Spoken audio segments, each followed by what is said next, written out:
They in the offseason, they got Calais Campbell. They've been trying to pressure the quarterback. And for the better part of the year, they really haven't been able to get up the quarterback consistently. And they couldn't stay off of Daniel Jones. The offensive line isn't very good. And plus the fact, Skip, he can't move. You know, when you got that hamstring, Skip, you know, you get out there, you think you can do Kirk Gibson. You can hit a ball over the fence and drag that leg around the diamond, the base pads. But you're not going to do that as a quarterback in the NFL. And a part of what made Daniel Jones successful some of the time this year was his ability to get out of harm's way, use his leg to pick up first downs, and to throw the ball outside the pocket. He is still listed on the injury report with a hamstring. Right.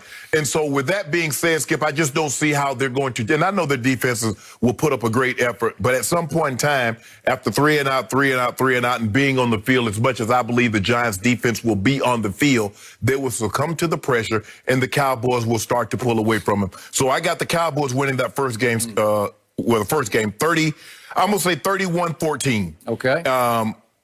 The second game, Washington, been flexed. I just believe that Alex Smith will bring stability that Haskins did not bring. And, Skip, you mention it all the time. You talk about the ray of hope that Jalen Hurts seemed to have been given the Eagles. I believe Alex Smith will provide that. Now, how he didn't, I don't think he practiced yesterday. Maybe it's precautionary. Maybe they're just trying to say, look, we're going to give you as much. I think they said they planned for him not to practice. Right. We're going to give you as much time to rest this calf as we possibly can. We don't want to have to play Heineke. But we will if we have to, Skip. I think that is a last resort. Look, the Washington, the football team, their defense has been a cornerstone all year. They've been great, and they'll need to be great one more game in order for them to win this game. Jalen Hurts is formidable, but teams are starting to sack him. The Cowboys got after him pretty good, Skip, forced him to some turnovers. And the thing that we're starting to see, Jalen Hurts put the ball on the ground. Jalen Hurts put the ball on the ground, Skip. I don't know if you noticed that. Even against the Saints, when they're trying to run out the clock, what did he do, Skip? Put it on the ground. Against that Cardinals, what did he do, Skip? And what did he do last week? He turned it over 3 times. So he will give you... I thought he put his knee on the ground before he put the ball on the ground. Then who got the ball? I just want to know who got the ball. Unfairly, my team did. Well, we'll go back. Hold on. We'll go back to 2014. Was it 2014? No, 2014? Yeah. Des Carter. No, he didn't. No, he did. Who got the ball? Yep. Okay, then. So same thing will go here. So I'm going to say the Washington win this game 24-20. Fletcher Cox hadn't practiced all week. I doubt he goes to. Yep. D-Jack played 20 plays in the game. Maybe that's precautionary, Skip, coming back. Maybe he plays more this game. He didn't practice with an ankle. Right, and so maybe they're trying to save him, Skip. So, but I'm going to go Washington football 20. I'm going to go the Eagles, Washington 24, the Eagles 20. Okay, my turn. I've been telling you for 3 weeks now, I just have a feeling about my team, a feeling I could not have imagined having on the night of December 8th, which happened to be a weird Tuesday night when my team got run out of the stadium at Baltimore. You remember that? I do remember. The final score was 34-17. My team gave up another almost 300 yards rushing to Lamar and company. And they fell that night to the bottom of the barrel in what you could write off as the worst division in the history of football. They fell to 3-9. And I was done. I said I was done. They went to Cincinnati. I could barely watch it. And a miracle started to occur. They actually looked pretty good at Cincinnati. Cincinnati's not terrible, as we've seen in the last couple of weeks, right? Right. We saw what Cincinnati subsequently did to Pittsburgh, and then, for what it's worth, to the Houston Texans. They're not terrible. My team went in there and ran them out of their stadium 30-7. And then my team hung 41 on a San Francisco that held Kyler and company to 12 points the following game, right? Yep. And then we saw what my team did to the Eagles, and we know about the injuries, and we know about this and that and the other, but my team was on fire against the Eagles. You could argue that right now my team's about as hot, late season hot, as any team in football. I know I'm not comparing them to the top teams, but just on momentum, heat, just all of a sudden sort of meant to be feeling, they have it.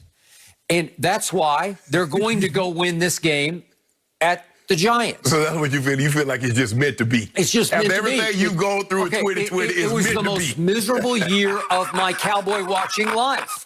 I have never been so humiliated as I was by 2 losses to our arch rival, with whom we're now tied at the top of the division, Washington. 2 losses.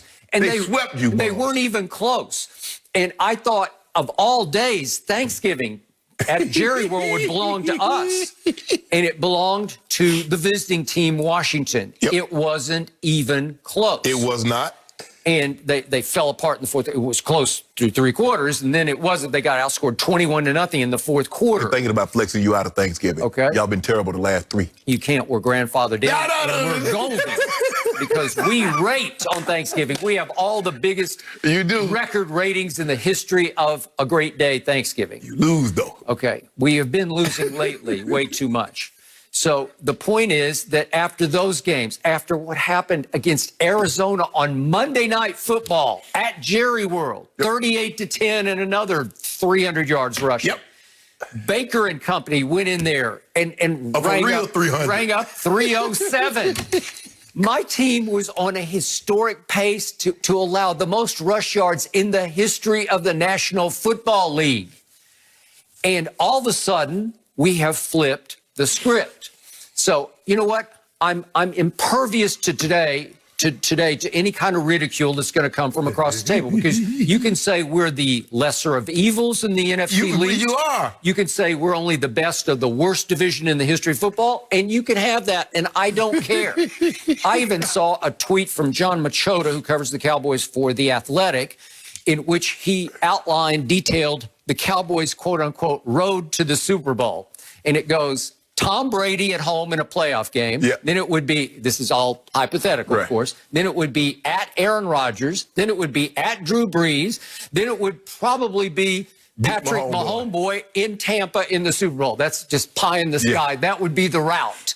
You'd have to beat Brady at Rodgers, at Brees, and Mahomes on a neutral field. It would be, if they were to do that, it would be the greatest Super Bowl run in NFL history, and it would not even be close. It would be better than the run that Brees had when he beat Kurt Warner, Brett Favre, Peyton Manning. If they were to run that gauntlet, Tom Brady, Aaron Rodgers, Drew Brees, Patrick Mahomes, it would be the greatest run in playoff history. It would be. It wouldn't be the wild card road run that Eli or Aaron Rodgers had to win 3 games on the road to get to a Super Bowl, right?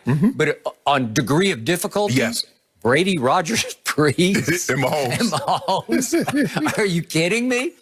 But the first playoff game is this Sunday at Giants, and the opposing quarterback is Daniel Jones, and I think we got this. Everything is common. Daniel is his first name, his last name, everything says. You couldn't ask for, if you had started the season and someone had told you, say, Skip, you guys are going to be terrible for the better part of the season. You'll win, last month of the season, you'll win your last 3, and it'll come down to you in New York, beat Daniel Jones with a bum hamstring, and you win the division if Washington loses. If Washington loses. So I feel more confident in my team, I will be the first to admit, than I feel confident in Philly. Yes. And first, my score for my team. I believe that my team is suddenly able to rush the passer. The force that has suddenly risen from nowhere is Randy Gregory. And Jerry was beating his chest in an interview he did a couple days back about, I thought he was the best pass rusher in that draft. I'm not sure he thought he was the best pass rusher, but they did take a huge gamble on him in the second round. And they have had to live with all of his demons, off the field issues, drug problems for these 3 years. And all of a sudden, he's back. He's eligible. I'm knocking on wood for him because by all accounts, I was close with Herman Edwards, Coach Herm, obviously, at ESPN. And Jerry asked Herm to be a mentor to Randy Gregory, and he tried for a whole year, and he really loved the kid. But he had a hard time saving the kid from himself. Couldn't get through to it. Couldn't get through to him. And if Herm can't get through to you, trust me, you're out there. You're out there, way out there.